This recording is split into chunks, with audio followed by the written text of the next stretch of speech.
कोई पंडित अपने बेटे को पंडित नहीं बनाता है, इसलिए नहीं बनाता। एक डॉक्टर अपने बेटे को डॉक्टर बनाता है, इंजीनियर अपने बेटे को इंजीनियर बनाता है, लेकिन कोई पंडित अपने बेटे को पंडित नहीं बनाता। क्यों? डॉक्टर अपने बेटे को डॉक्टर बनाता है, वो जानता है डॉक्टर बनना बहुत सुख है। पंडित क्यों नहीं बनाता? तो पंडितों से मैंने पूछा, बोले महाराज जी मैं तो नहीं बनाऊंगा, क्योंकि पंडिताई के दुख हमने भोग लिए।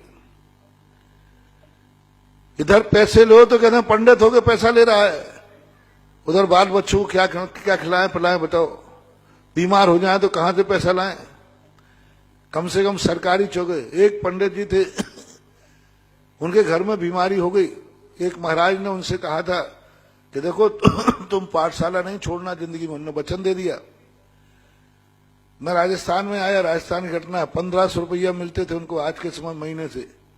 उनको एक बार बीमारी हो गई, कुछ ऐसी परेशानी 10,000 रुपये चाहिए थी, समाज ने नहीं दिए। बोले आज यदि मैं सरकार में चपरासी भी होता तो मैं मेडिकल के नाम से कुछ मिल जाता। पूरी जिंदगी भर मैंने साधु के साथ आज्ञा के मान करके पंडिताई की, और आज मुझे एक अजैन ने उनको 10,000 रुपया देकर के उनकी जान बचाई थी। आज कौन पंडित है जो अपने बेटों को पंडित बनाए? कैसे बनाए? उनके भी परिवार है, उनकी भी आजीविका है, उनके भी परिवार बाल बच्चे हैं, उनके लिए कहां से जीवन जाए ये भी तो सोचना चाहिए। मैंने पंडितों को कई बार, पंडितों के लेकर के कई बार डांटा, फटकारा, लेकिन आज मैं तुम लोगों को भी फटकार रहा हूं। आपको ये भी देखना है कि पंडित का परिवार, आप बताइए उनके साल भर का देख लीजिए कितना मिलता है।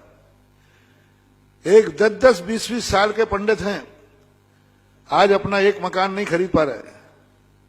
हमारे पर्सन आ रहा है उसको, अभी जितेंद्र बाबू आए, इतने सालों से पंडिताई कर रहा है, आज मकान लेने में उसको पसीना आ रहा है। और यदि मान लो सरकारी नौकरी में चपरासी भी होता ना तो अभी तक झोपड़ी ले लेता। एक छोटा सा मास्टर होता तो भी झोपड़ी ले लेता है। ऐसा नहीं करो। और देखो उनका भी, देखो उनकी भी आजीविका देखो। अरे 10 लाख क्षण पर मैं आया, 10-25 हजार 50 हजार ले भी गया, साल भर का गुजारा कैसे चलाएगा वो? आप उतना करके देखिए। आज एक मंदिर में, पाठशाला में पंडित को पढ़ाने कैसे भेजें, किसको भेजें? आप जितना पैसा देता है उतने घर में आपके यहां दूध आता है। जितना पैसा आप उसको दे उतने आपके घर में दूध आता है, सब्जियां आती हैं। और आप पंडित होकर से क्या चाहते हो? बंधु, आज मैं लाइन लगा सकता हूं। आज सरकारी नौकरी के लिए 100 नौकरी चाहिए पड़ते, 10,000 फॉर्म भरे जाते हैं। ये लाइन में यहां ला सकता हूं तो मैं एक पंडित चाहिए, 100 पंडित दिलाऊंगा। बस उनको आजीविका का सुविधा मिलना चाहिए। क्यों कोई पंडित नहीं बनना चाहता? 100 पंडित चाहिए, हमारे पास 10 हैं, और 100 चपरासी चाहिए, और 1000 चपरासियों के फार्म भरे जा रहे हैं। चपरासी के 100 चपरासी चाहिए, और फार्म कितने आए? 1000। और तुम्हें 100 पंडित चाहिए, एप्लीकेशन कितनी आई? 10 की। तो ये सोचना चाहिए थोड़ा सा। बाजे वालों को 10,000 दोगे? आज तक ये प्रश्न नहीं किया किसी ने कि महाराज बाजे वालों ने 10,000 रुपया ले लिए। एक शादी के बाजे वाले कितने की आते भाई? 40,000 50,000। यानी एक बाजा वाला बजाने वाला 40,000 50,000 ले जाए, 1-1 लाख रुपया, और निछावर करके 10-10 हजार की आप निछावर फेंकते हैं। और वो भी नई गिट्टी, 1000 रुपए के नोट 1200 में लाए बैंक से। वहां आपके लिए कोई फपूंद नहीं आई, और वो भी बाजे वालों पे यूं करके फेंक रहा है। 10-10 हजार रुपए फेंक देते। बाजे वाले 10-10 हजार रुपए की ला रहे हैं। स्टेजों पर फूल मालाएं सजा रहे हैं, 10-10 50-50 हजार रुपए की। लाइट का डेकोरेशन कर रहे हैं। और जो तुम्हारे मांगली कर रहा है, जो तुम्हारा मंगल कर रहा है, जो तुम्हारे वर वधू के लिए मंत्र पढ़ रहा है, जिससे तुम्हारा सुहाग होना है, जिससे तुम्हारा सौभाग्य होना है, जिनके मंत्रों से तुम्हारी जिंदगी का सगुन होना है, उनको 10,000 होने में तुम्हारी नानी मर रही है।